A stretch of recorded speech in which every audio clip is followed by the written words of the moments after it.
my name is Dr. Terracciano. I welcome you to our program. Today, it's all about promoting spatial awareness, fostering spatial awareness. We know that when children are aware of their environment, they're more likely to have the ability to communicate about it, to talk about it, to explain it, and then as they get a little older, maybe have the ability to draw and to write it. In this article by Eugene Jest, I start to think about how can we take some of this content here and move it over in providing children with developmentally appropriate musical practices. So let's see what Eugene says. He says, as children explore their environment, they walk and move through space, constructing a mental coordinating system to organize their world. In other words, they are making a mental map. Well, what better activity than music to give the children the opportunity to explore their environment through movement? But we know it's not just providing children with those type of resources, it's also what kind of environment do we provide them. We know that the outside environment and the inside environment are equally important. So how stimulating, how challenging, how nurturing is that environment? It plays a critical role on the development of the child. As with other developmental tasks, and a stimulating environment is beneficial for the learning about spatial awareness. So we know that children learn through their senses, they learn by a stimulating environment, but most importantly, children learn because they're provided ample opportunities. It's not about getting it right.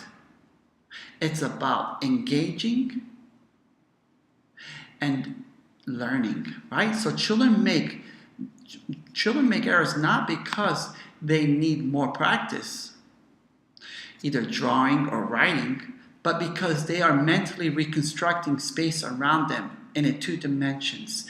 We know Piaget made it very clear that the child during the early stages of development does not have the ability to think about thinking. So the metacognitive ability is just not there.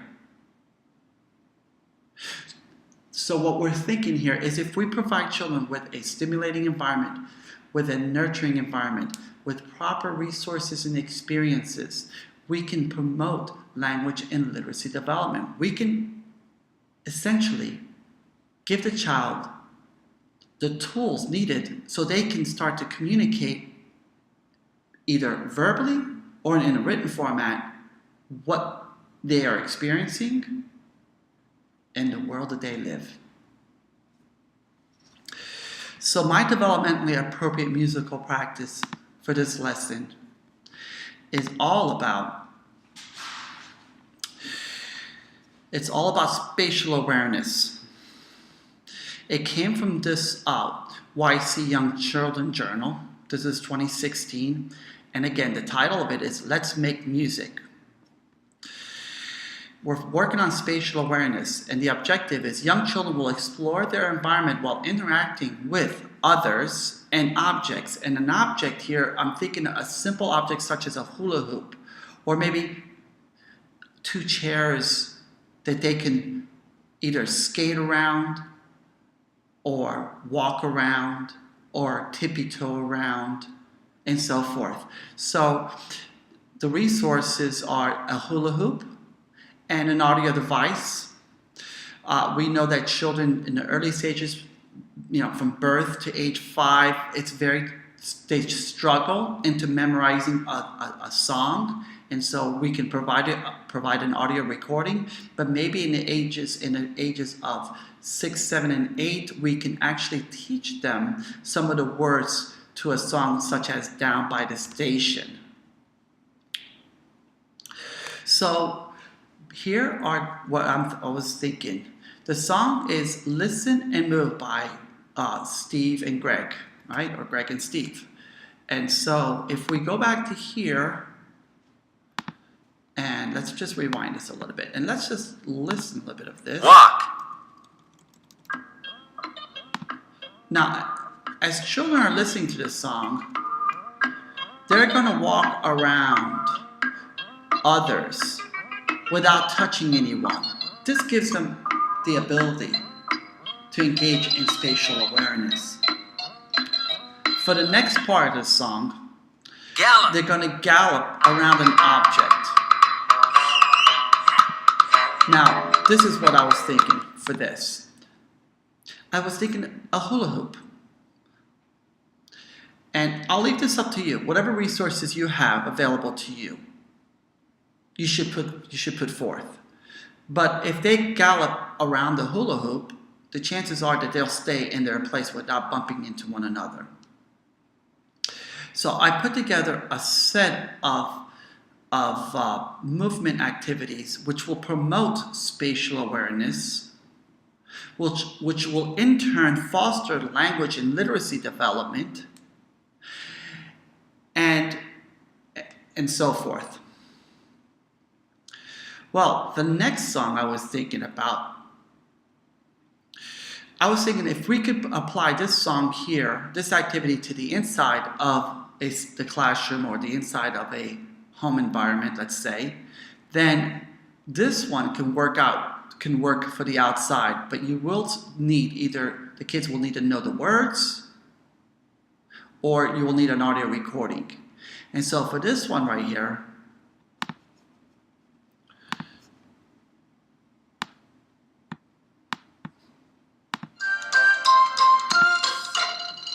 so you have the children get in line.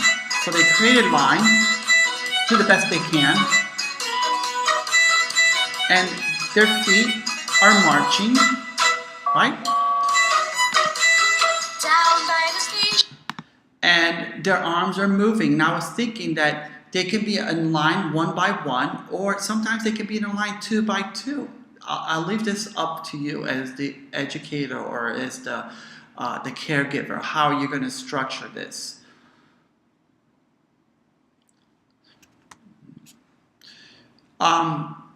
Going around objects. If you're going to engage in this activity, you go outside. You can go around maybe the outside perimeters of the fence. The outside, you can designate where the kids are going to be marching. And so I'll leave this again up to you. I was thinking that while the song is playing, that the students or the children can make the sound of a train, like ch ch ch ch. Let's see how that sounds while, and they can go like this.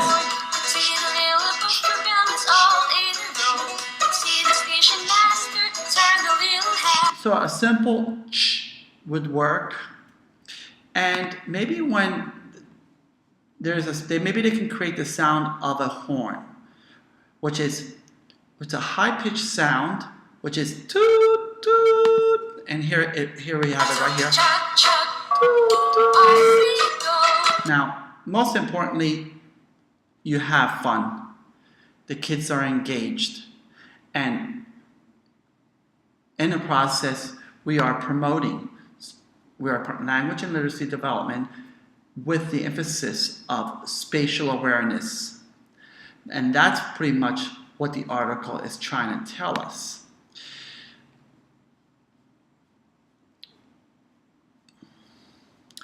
So in conclusion,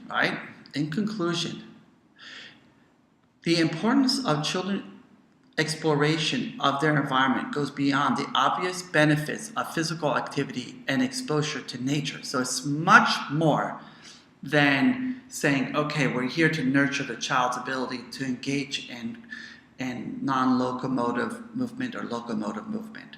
We are essentially promoting language and literacy development, and in this case, with the emphasis of promoting spatial awareness. Why do we want to promote spatial awareness? Because according to the article, when we promote this kind of skill, the children have the ability to start to create a mental image of the world in which they live. When they have that mental image of the world for which they live, they're able to sit down and start to draw that on paper. And with the hopes that later on they can engage in the writing process. As children walk, they are constructing a mental coordinating system. Each time children make a turn or reference a landmark, they are building new mapping abilities. And each time children explain how to get from one place to another, they are constructing their two-dimensional coordinating system. Let's get out there. Let us do what's best for children. Let us provide developmentally appropriate musical practices. Thank you so much. Bye-bye.